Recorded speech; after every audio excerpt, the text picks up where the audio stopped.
오늘 함께 보실 말씀은 신약성경 마태복음 5장 1절에서 12절까지의 말씀입니다. 여러분 잘 아시는 산상설교 마태복음 5장 1절에서 12절입니다. 신약성경 6쪽에 있습니다. 예수께서 무리를 보시고 산에 올라가 앉으시니 제자들이 나아온지라 입을 열어 가르쳐 이르시되 심령이 가난한 자는 복이 있나니 천국이 그들의 것이며 애통하는 자는 복이 있나니 그들의 위로를 받을 것이며 온유한 자는 복이 있나니 그들이 땅을 기업으로 받을 것이며 위에 줄이고 목마른 자는 복이 있나니 그들이 배부를 것이며 긍휼히 여기는 자는 복이 있나니 그들이 긍휼히 여김을 받을 것이며 마음이 청결한 자는 복이 있나니 그들이 하나님을 볼 것이며 화평하게 하는 자는 복이 있나니 그들이 하나님의 아들이라 일컬음을 받을 것이며 의를 위하여 박해를 받는 자는 복이 있나니 천국에 그들이 것임이라. 나로 말미암아 너희를 욕하고 박해하고 거짓으로 너희를 거슬러 모든 악한 말을 할 때에는 너희에게 복이 있나니 기뻐하고 즐거워하라. 하늘에서 너희의 상이 큼이라. 너희 전에 있던 선지자들도 이와 같이 박해하였느니라. 아멘. 성경 안에는 많은 지명들이 나옵니다. 여러분 잘 아시는 에덴 또는 바벨론 또는 모리아산, 가나안 땅, 예수님을 만났던 많은 사람들의 그 지역 지명들이 있거든요. 그런데 여러분 성경에 나와 있는 지명은 그냥 나온 게 아니에요. 성경에 나와 있는 여러 지명들은 하나님께서 성경을 기록할 때 의도와 목적 그리고 필요하면 그 지명만 기록한 거예요. 여러분 우리가 살고 있는 대한민국 땅에 여러 지명이 있지만 그것을 우리가 지도를 만약에 말해줄 때 누군가에게 설명할 때 우리가 모든 구석구석을 다 말하지 않거든요. 그러니까 꼭 필요한 거 오늘 설명할 때 여기가 필요하면 그 지명만 말해줍니다. 성경 안에도 지명이 여러 개 등장하지만 그 지명들은 의도와 목적을 가지고 기록됐어요. 예를 들면 에덴 동산은 뭐죠, 여러분? 창세기에 나온 에덴 동산은 하나님이 인간과 교제하려고 만든 장소였어요. 그게 에덴 동산이에요. 바벨탑 하면은 신할 평지가 떠오르시죠? 신할 평지 하면 뭐가 딱 떠오르세요? 인간의 교만. 거기에 딱 떠오르는 느낌과 이미지들이 있어요. 바벨론 하면 뭐가 떠오르세요? 이스라엘 백성들이 하나님 버리고 우상 숭배해서 유배 갔던 땅. 그게 다 이렇게 연결이 다 되어 있어요. 그러니까 이것이 지명의 상징성이라고 말해요. 신학에서는. 지명이 갖고 있는 상징성. 단순히 나온 게 아니라 그 지명을 통해서 하나님이 뭔가 던지고 말하고 싶은 메시지가 지명에 담겨 있어요. 자, 그러면 오늘 여러분이 읽은 성경에 지명이 나오거든요. 근데 어떤 지명이 나오냐면 예수님이 산으로 올라가세요. 여러분 이 성경 많이 아시거든요. 오늘부터 시작해서 저희가 한 다음 주 팔복 산상수훈을 잠깐 살펴볼 건데 오늘은 큰 틀만 볼 거예요. 예수님이 산에 올라가세요. 그런데 산에 올라갈 때 무리를 보고 올라가셨대요. 이게 되게 중요하거든요. 자, 산을 올라가긴 올라갔는데 무리를 보고 올라갔어요. 그럼 이 무리와 산으로 올라갔다라는 이 개념을 정확히 아셔야 돼요. 여러분 이 무리 있죠, 무리. 성경에 나온 이 무리는 나중에 예수님 십자가에 못 박을 때 소리쳤던 사람들이 무리예요. 그러니까 복음서에 나와 있는 무리라고 하는 그 무리는 매우 부정적인 사람들이에요. 안 좋은 이미지예요, 무리는. 그러면 성경에 나와 있는 이 무리라고 하는 헬라어 뜻이 뭐냐면 여러분들이 어느 날 저녁 밤에 한강을 걸어가다가 한강 주변에 그 밤하늘에 저쪽에서 펑 하고 번쩍했어요. 그럼 누구든지요 자연적으로 거기를 쳐다본다고요. 그리고 무슨 일이 났나 하고 사람들이 우르르 몰려들죠. 그게 무리예요. 그럼 생각해 보세요. 불빛 하나 보고 번쩍하는 거 보고 달려든 그 사람들에게 지도자가 있어요? 규칙이 있어요? 원칙이 있어요? 질서가 있어요? 없어요. 그냥 몰려든 거예요. 따라서 그들은 언제든지 흩어질 사람들이에요. 자기의 유익과 이득에 맞지 않으면 에이, 별거 아니네. 볼 거 없네. 하고 그냥 가버리잖아요. 그게 무리예요. 지금 예수님을 따라온 무리가 있는데 이 무리들은 누구냐면 예수님이 하는 기적에 번쩍한 인생들이에요. 예수님이 하는 기적들, 예수님이 했던 모든 사역들을 보면서 야, 예수라는 사람을 따라갔더니 이러이러한 기적을 맛보더라. 밤하늘에 번쩍 불빛 나듯이 예수님이 반짝 스타가 된 거예요. 그러니까 무리들 입장에서는 가보고 싶은 거죠. 무슨 일을 하는지 쫓아간 거예요. 근데 예수님이 그 무리를 보시고 산으로 올라가셨어요. 그러면 이 산으로 올라갔다는 이 말을 여러분들은 그냥 단순하게 읽죠. 저도 그랬으니까요. 근데 신학을 공부하면서 산으로 올라갔다는 이 말이 똑같은 요 말이 구약 성경에 나오거든요. 혹시 기억나세요? 모세가 시내산에 올라가죠. 그런데 이 에이스토 호로스라는 말이 지금 성경에 예수님이 산에 올라갈 때 에이스토 호로스라는 말이 지금 이 본문에 처음 쓰인 게 아니고 출애굽기 19장 정확히 3절 출애굽기 19장 3절에 모세가 시내산에 올라갈 때 에이스토 호로스라는 말이 등장해요. 그런데 좀 차이점이 있어요. 지금 예수님은 산에 올라가셨다고 나왔죠. 근데 모세가 시내산에 올라갈 때 모세가 시내산에 올라가니라고 나왔을까요? 이거 맞추는 분 거의 없습니다. 신학생들도 못 맞춥니다. 출애굽기 19장에 보면 이게 신대원 같은 문제거든요. 모세가 시내산에 올라갔다라고 안 나오고요. 뭐라고 나오냐면 모세가 하나님 앞에 올라갔다라고 나와요. 문제가 될 만하죠. 언뜻 상식적으로 보면 모세가 시내산에 올라갔다라고 나올 것 같은데 그렇게 표현이 안 하고 모세가 하나님 앞에 올라간 거예요. 다시 말하면 산으로 가긴 했지만 그 산에는 하나님 앞에 간 거랑 똑같은 거예요, 지금. 자, 그 표현이 지금 예수님이 산으로 올라갔다라는 말에 동일하게 사용된 거예요. 그러면 여러분 모세가 시내산에 올라가서 뭐 받았죠? 십계명 받아서 내려왔잖아요. 근데 그 십계명 왜 받았어요? 그 십계명은 여러분 이스라엘 백성들이요 가나안 땅에 들어가기도 전에 400년 넘는 동안 종살이한 그들에게 하나님이 얘들아 하나님 백성은 이렇게 사는 거야라고 알려준 게 십계명이에요. 그것을 모세라는 사람을 특별히 불러서 산으로 올라와서 거기서 십계명을 줬어요. 그러니까 십계명이라는 건 산에 올라가서 받았던 그 십계명은 하나님 백성은 이러이러하게 살아야 된다라는 걸 알려준 걸 그 산에서 하나님 앞에 받은 거예요. 자, 그러면 지금 예수님이 여러분 산으로 올라갔다라는 말은요. 산에 올라가서 그 아까 전에 누구를 보고 올라갔다고 말했어요? 무리죠. 이 무리가 살고 있는 그 땅 있죠. 그 땅에서 그들이 듣고 배웠던 삶의 원리가 아니라 저 산에서 듣고 오늘 본문에 예수님이 입을 열어 가르치시거든요. 그러니까 이 산에서 예수님이 가르쳐 주는 것 이것이 마치 십계명 같은 거예요.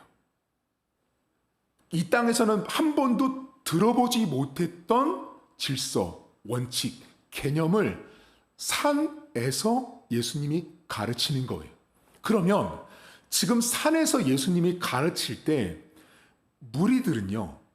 이 무리들은 뭐를 대변하고 있냐면 여러분 산의 반대가 뭐예요?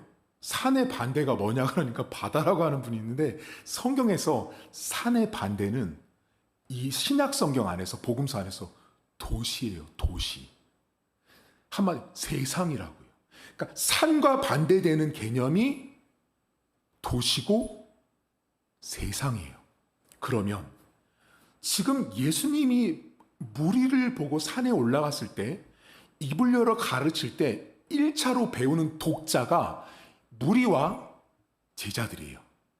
예수님이 가르치는 그 산에서 가르치는 마치 십계명처럼 뭔가를 이 땅에서는 배워보지 않은 그 무엇을 그 산 위에서 예수님 입을 열어 가르치시는 거예요.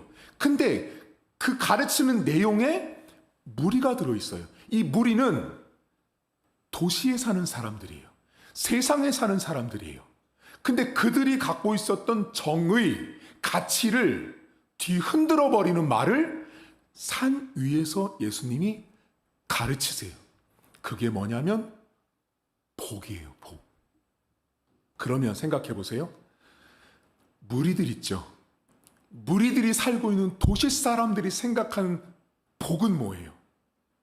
자, 1세기 당시의 복이라 함은 제사장, 바리새인들, 서기관들, 황제, 군인들, 계급이 높고 신분이 높고 돈도 많고 밑에 하인들도 많은 사람이 복이에요, 복. 그게 복의 정의예요. 도시에서 살고 있는 무리가 알고 있는 복의 개념, 무리가 알고 있고 깨닫고 있는 복이라 함은 많이 갖는 거, 많이 누리는 거, 그게 복이에요. 그럼 여러분이 복에 대해서 잠깐 생각해 봐야 돼요. 여러분들이 복 받았다고 할 때 언제 복이라고 생각하세요? 자, 내가 갖고 싶었던 거 가졌을 때, 내가 얻고 싶은 거 얻고 내가 성취했을 때 우리는 어때요? 기쁘다고 말씀하시죠. 자, 여러분 만약에 여러분들이 내가 막 성공했어. 근데 제가 성공한 여러분들을 보고 아이고 복 받은 것 같지 않네요. 복이 아니네요. 라고 말하는 사람이 어디 있어요? 여러분들이 막 성공했어요. 목사님, 저 이번에 합격했어요. 목사님, 저 이번에 장사가 잘 됐어요. 목사님, 이번에 이렇게 됐어요. 그러면 아이고 집사님, 복이시네요. 복을 받으셨네요. 너무 좋네요. 라고 말하죠. 그럼 제가 그때 그 복이라고 말할 때 여러분들은 저한테 와서 여러분들이 손에 이 쥐어든 것 때문에 준 것 때문에 여러분 안에 그 기쁨, 즐거움, 그런 감정, 느낌, 태도가 여러분들이 복 받았다는 걸 딱 보여주죠. 그렇죠. 세상은요, 그게 복이에요. 그러니까 여러분들이 복 받았는지 안 받았는지는 사람은 어디서부터 나오냐? 여러분들이 표정부터 보면 알잖아요. 만약에 입사 시험이야. 아들 둘이 똑같은 장소에 면접을 보러 갔어. 근데 한 녀석은 막 웃으면서 들어와. 그럼 합격한 복을 받은 거겠죠. 근데 한 녀석은 울상해져서 들어와. 떨어진 거겠죠. 뭐예요? 사람이 복이라는 걸 받으면 얼굴에 다 나타나죠. 기쁘고 즐겁고 느낌과 감정으로 다 나타나는 게 복이에요. 그게 무리들이 알고 있는 복이에요. 도시에 살고 있는 사람들이 누리는 복이에요. 그러면 여러분은 목사님 저는 무리 아니에요 하시고 싶죠? 우리 모두 다 그 무리랍니다. 우리가 전부 다 그런 복의 정의, 태도, 관점을 우린 다 갖고 있어요. 자, 그런데 예수님 산에 올라가서 무리를 보시고 거기에서 복을 말씀하시는데, 그러면 예수님이 산에 올라가서 복을 말한다라는 건 기존의 무리들이 도시에서 알고 있는 복의 개념을 예수님이 한마디로 뒤엎는 거예요. 그리고 오늘 뭐라고 말해요? 나 때문에 너희에게 욕하고 박해하면 너희가 기뻐해라. 그것이 복이고 그것이 하늘에서 너희의 상급이 있다라고 말씀하며 그것이 복이라고 얘기한다고요. 그럼 지금 예수님께서 야, 나 때문에 너희가 욕먹고 박해받으면 기뻐해. 그게 복이야라는 말을 무리가 들었다면 이 무리에게 여러분, 지금 예수님이 말하는 이 복이라는 정의가 어때요? 와닿아요? 절대요. 절대요.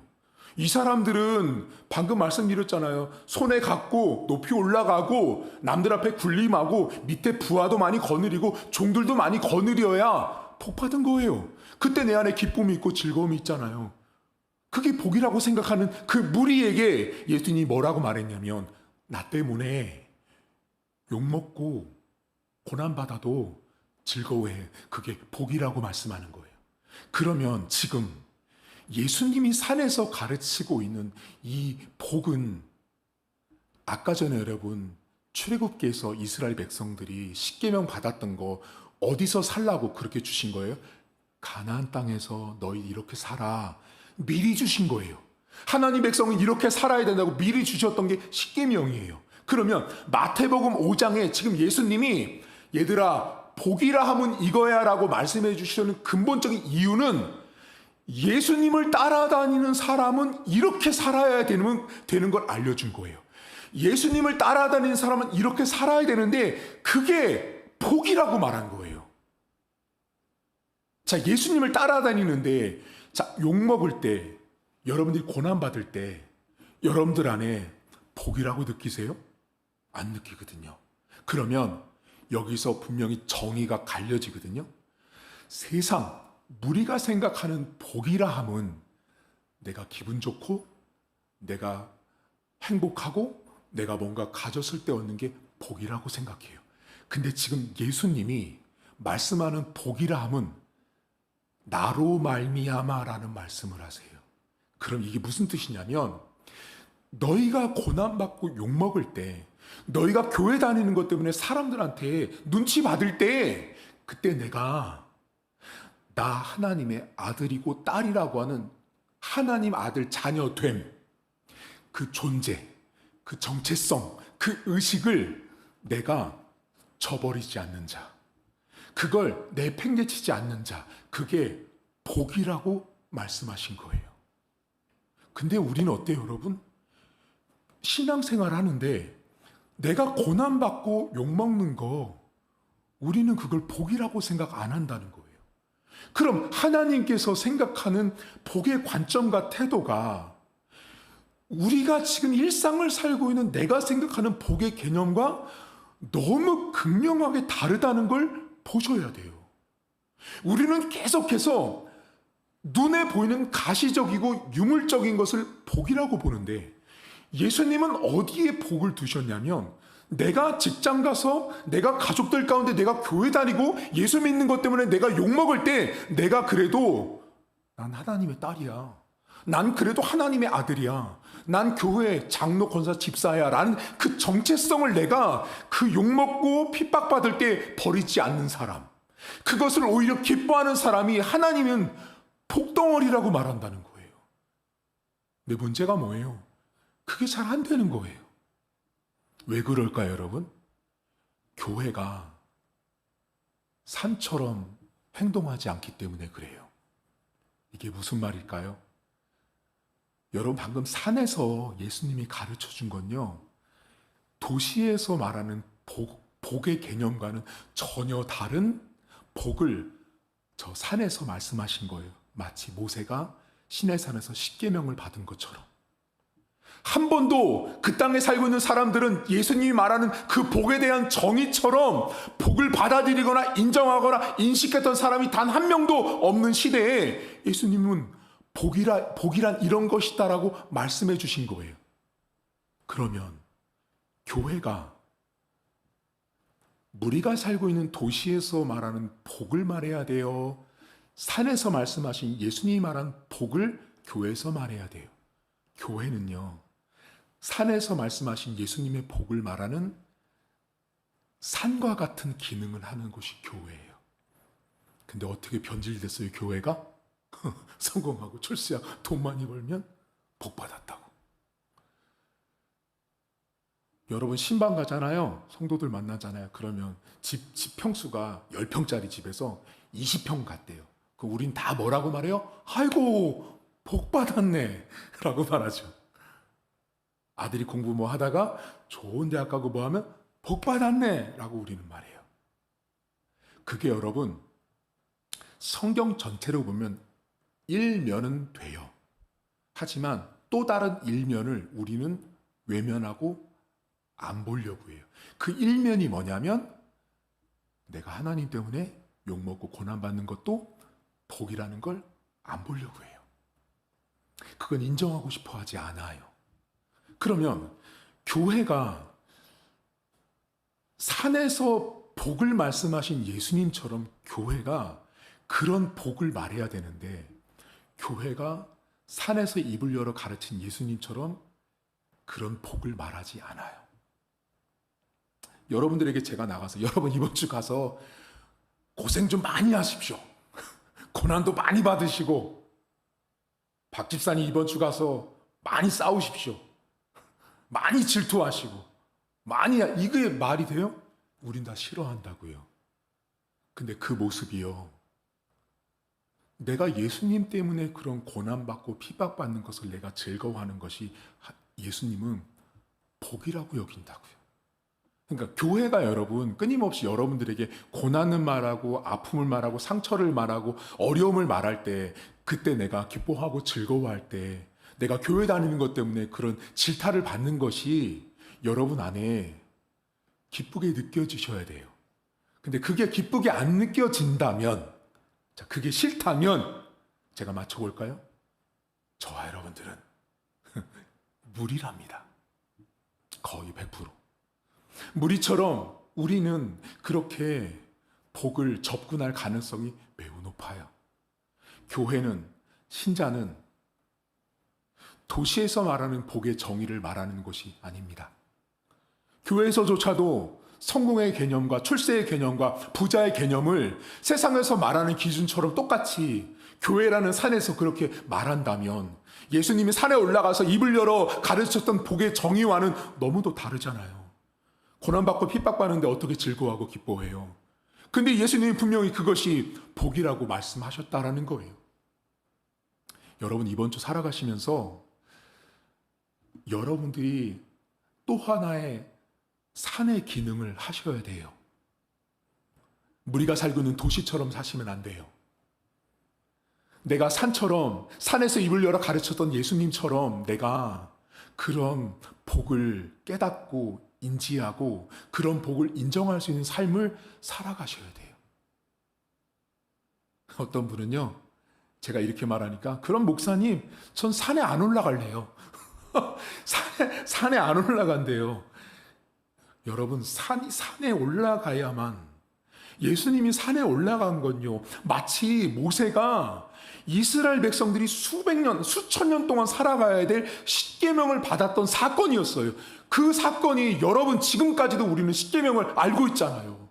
그 모세가 받았던 십계명을 지금까지 우리도 알고 있듯이, 예수님이 산에 올라가서 가르쳤던 복의 개념은 그때 있었던 독자들만 아는 게 아니라 지금 우리에게도 똑같이 말씀하시는 거예요.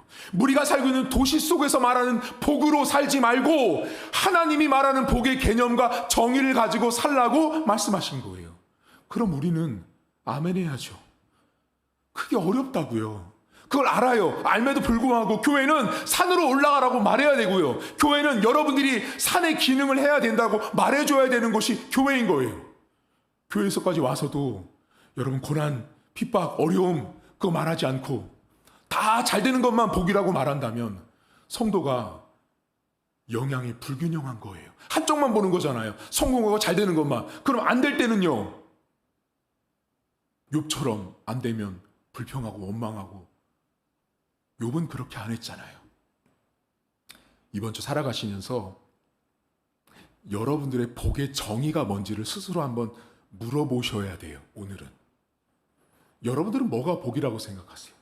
나는 뭐를 복이라고 여기는가 할 때, 복은요, 많은 거, 큰 거, 충만한 거, 인생은 다 그렇게 무리가 생각했던 도시에서 말하는 복을 항상 생각하고 살아요. 그거 한 면이지만 신자는요, 또 다른 면이 있다는 걸 반드시 버리시면 안 돼요. 여러분 삶에요, 가정에 고난 있고 아픔 있고 슬픔 있습니다. 그거 죄송하지만 기뻐하세요. 내가 하나님 백성으로, 하나님 자녀로, 이거 정말 스트레스 받기 싫은데, 이거 진짜 내가 신경 쓰기 싫은데, 정말 이런 일 안 생겼으면 좋겠는데 하는 것들이 내 안에 있을 때, 그거를 내가 교회 다니는 하나님의 자녀고 백성이라면 기뻐하세요. 안 되는 거 알아요. 근데 하나님은 오늘 뭘 하세요? 그거 기뻐하면 복이래요. 상급이 있다고 말씀하세요. 이번 주 여러분 산입니다. 산과 같은 기능을 하세요. 여러분들 입을 열 때 세상 사람들이랑 막 식장 가면 만나시잖아요. 그러니까 여러분들이 산 기능을 한다라는 거. 내가 입을 열어 뭔가를 말할 때, 와, 주식에 성공했대. 막 뭐 됐대. 막 그러면, 좋겠다. 막 부러워하고. 그건 그 도시의 복에 내가 함몰돼 버리는 거예요.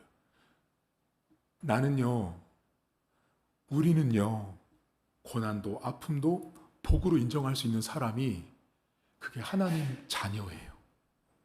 이번 주도 여러분 하나님 백성으로 하나님 자녀로서 내가 복을 어떻게 나는 바라보고 있는지, 내가 느끼고 있는 복의 정의는 뭔지를 물어보시고, 교회에 와서도 저 무리가 생각하는 복의 정의를 요구하지 마세요. 이런 교회가 있어요. 목사님이 맨날 이런 회개하십시오, 여러분 이렇게 하셔야 됩니다 말하니까 성도들이 막 들고 일어났대요. 뭐라고 들고 일어나는지 아세요? 왜 목사님은 돈 많이 벌라고 축복 기도를 안 해주시냐고.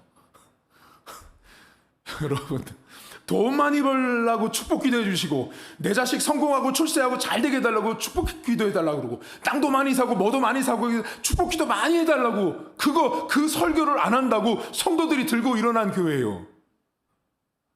무리가 있는 도시의 복을 들고 와서 교회에 요청한 무리입니다. 그 무리 안에 장로, 권사, 집사가 있을지라도 그 사람 장로 아닙니다. 권사 아니고 집사 아닙니다. 하나님이 원하는 복은 그런 복이 아니에요. 그래서 예수님이 여러분 무슨 말씀하세요? 너희는 먼저 그의 나라와 의를 구하라. 그럼 나머지는 더 해주신다고 했잖아요. 근데 우리는 거꾸로 살죠.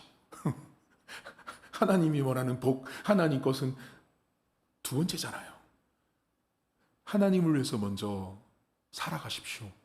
그럼 나머지는 하나님이 그냥 덤으로 주시는 거예요. 이번 주도 나는 입을 열어 하나님의 복을 말하는 산이다라는 생각을 갖고 살아가시고, 내가 생각하는 복이 무리가 생각하는 복이 되지 않도록 결단하고 다짐할 수 있기를 주님의 이름으로 축복합니다. 이 시간 우리 한 가지만 놓고 기도할 텐데요. 하나님, 제 안에 복에 대한 개념이 고난받고 핍박받는 것은 힘들어하고 복이라고 여기지 않지만 주님은 그것도 복이라고 말씀합니다. 하나님, 이번 주도 제가 입을 열어 복을 말했던 산의 기능, 산처럼 하나님의 복을 말할 수 있는, 그래서 무리처럼 생각하는 복으로 살지 않는 한 주가 될 수 있도록 함께 통성으로 기도하겠습니다. 하나님 아버지, 오늘도 고맙습니다. 하나님, 우리가 인생을 살면서 우리가 생각하는 복이라고 하는 생각, 정의, 가치가 우리가 참 무리와 많이 닮아 있습니다. 무리들이 생각하는 복처럼 우리도 여전히 내가 신앙생활을 하면서도 우리는 많이 크게 더 많은 것들로 우리는 그것이 복이라고 여깁니다. 하나님, 하지만 하나님께서 원하시는 복이라 함은 고난받을 때, 어려움 당할 때 내가 하나님의 자녀됨, 내가 하나님의 백성됨, 내가 하나님의 아들, 딸됨을 내가 버리지 않고 잊어버리지 않는 거, 내가 그 믿음 생활 저버리지 않는 거, 내가 하나님의 백성됨을 놓치지 않는 거, 그것이 복이라고 말씀하고 있습니다. 하나님, 오늘도 우리는 무리처럼 살아가고 무리가 생각했던 복의 정의로 이 땅을 살아갈 때가 너무나 많이 있습니다. 하나님, 이번 주도 살아가면서 내가 산처럼 입을 열어 복의 정의를 말씀했던 예수님처럼 작은 산이 되어서 오늘도 세상 앞에 나가서 세상이 말하는 복의 개념으로 살고 있는 사람들 앞에 하나님, 진정한 복이 무엇인지, 진정한 복된 삶이 무엇인지를 내가 삶에서 누리고 실천할 수 있도록 도와주시길 원합니다. 하나님, 내가 실패할 때도, 내가 좌절할 때도, 내가 낙심할 때도, 내 인생이 풀리지 않을 때도 그것이 내가 하나님의 백성됨으로 누리는 그 과정이라면 그 역시도 복이다, 그것이 역시 복이 될 것이다 라는 믿음의 선포와 선언이 우리 성도들의 삶에 임할 수 있도록 하나님 도와주시길 원합니다. 하나님 아버지, 무리가 원했던, 세상이 원했던, 도시가 원했던 복이 아니라 산에서 말씀하셨던 예수님의 복을 오늘도 성도들이 붙들고 이번 한 주도 살아갈 수 있도록 은혜를 베풀어 주시옵소서. 하나님 아버지, 우리는 교회를 다니고 있지만 교회에서조차도 도시에서 원했던, 무리가 원했던 복을 찾고 복을 원하고 그런 복으로 인생을 살아갈 때가 너무나 많습니다. 실패하고 좌절하고 낙심하고 안 되면 우리는 복이라고 생각하지 않습니다. 내가 교회를 다니고 내가 교회에서 목사고 장로고 권사고 집사면, 내가 신앙생활을 하고 있는 사람이라면 인생 가운데는 영광도 있지만 고난도 있다라고 성경은 말합니다. 어려움이 있고 아픔이 있고 슬픔이 있고 상처가 있습니다. 그것을 우리는 복이라고 여기지 않습니다. 하나님, 우리가 생각하는 복의 관점과 태도가 조금이라도 변화되어지길 원합니다. 우리가 생각했던, 세상이 원했던, 도시가 원했던 그 복으로 교회에서조차도 내가 세상처럼 복의 관점을 바라보지 않도록 내 눈과 마음을 변화시켜 주시고, 내가 하나님의 자녀됨, 내가 하나님의 아들, 딸 됨을 인정하는 것, 욕먹을 때, 핍박받을 때 내가 하나님의 자녀라는 그 의식, 믿음, 정체성을 버리지 않는 것, 그것이 진짜 복된 인생이다라고 오늘 예수님은 말씀하셨습니다. 하나님, 이번 주도 내가 산처럼 기능하는 한 주간 되게 하옵소서. 세상 사람들이 말하는 복을 듣고 부러워하고 그것을 추앙하고 따라가는 인생이 아니라, 내가 바라보고 있는 복의 개념이 무리들과 다르다는 것을 내가 스스로, 나 스스로 실천하고 살아갈 수 있도록 도와주시길 원합니다. 자꾸만 물질적으로, 유물사관으로, 세상적으로 복의 개념을 접근하면 접근할수록 우리는 하나님의 자녀가 아니라 무리처럼 전락할 수밖에 없습니다. 하나님, 예수님이 무리들이 산에서 말했던 복의 개념을 알고 있었다면 굳이 산까지 가시지 않았을 것입니다. 그 산에 올라가지 않고 거기서 복이란 이런 것이라고 말해도 그들은 다 알아들었을 텐데, 그때나 지금이나 사람들은 도시에서 주시는, 도시에서 주고 있는 그 복의 개념을 붙들고 살기 때문에 주님은 산으로 올라갔고 모세도 산으로 올라가서 이 땅에서는, 세상에서는 줄 수 없는, 한 번도 들어보지 못했던 복의 개념을 이 땅의 모든 인생들에게 알려주신 것입니다. 이번 주도 하나님 앞에 진짜로 복 있는 삶을 살아가게 하시고, 내가 교회 다니는 것 때문에 욕먹고, 내가 교회 다니는 것 때문에 핍박받을 때 내가 그것을 감사하고 아멘하며 인정할 때 나를 보시면서 너가 참 복 있는 인생이구나, 너가 참 귀한 인생이다 라고 말씀하시는 그 하나님의 진짜 복을 누리고 살아가는 한 주가 될 수 있도록 은혜를 베풀어 주옵소서. 하나님, 우리 교회가 진짜 예수님이 산에 올라가서 입을 열어서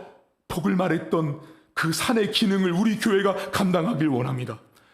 축복을 말하지 않고, 성공을 말하지 않고, 좌절과 낙심과 고난과 핍박을 말하는 것이 어쩌면 예수님께서 산 위에서 말씀했던 복의 정의인데, 우리 교회가 좋은 것만, 듣기 좋은 것만 말하는, 군중들이 달콤해하는 소리만 하는, 군중들이 원하는 설교만 하는 그런 강단으로 변질되지 않도록 도와주셔서 성경이 정말로 가르치고 성경이 정말로 말하고 있는 복을 온전하게 증거하는, 산에서 입을 열어 가르쳤던 예수님처럼 우리 교회가 그렇게 이 강단이 입을 열어 하나님의 복을 잘 증거하는 교회가 될 수 있도록 저와 우리 교회를 하나님 축복해 주시옵소서. 이제는 우리 주님 예수 그리스도의 은혜와 하나님 아버지의 살아계심과 성령의 위로교통 충만하심의 역사가 이번 주도 하나님께서 알려주신 그 복의 정의를 가지고, 내가 작은 산처럼 내가 입을 열어 복을 말할 때 세상이 말하는 복과는 다른 복을 말할 줄 아는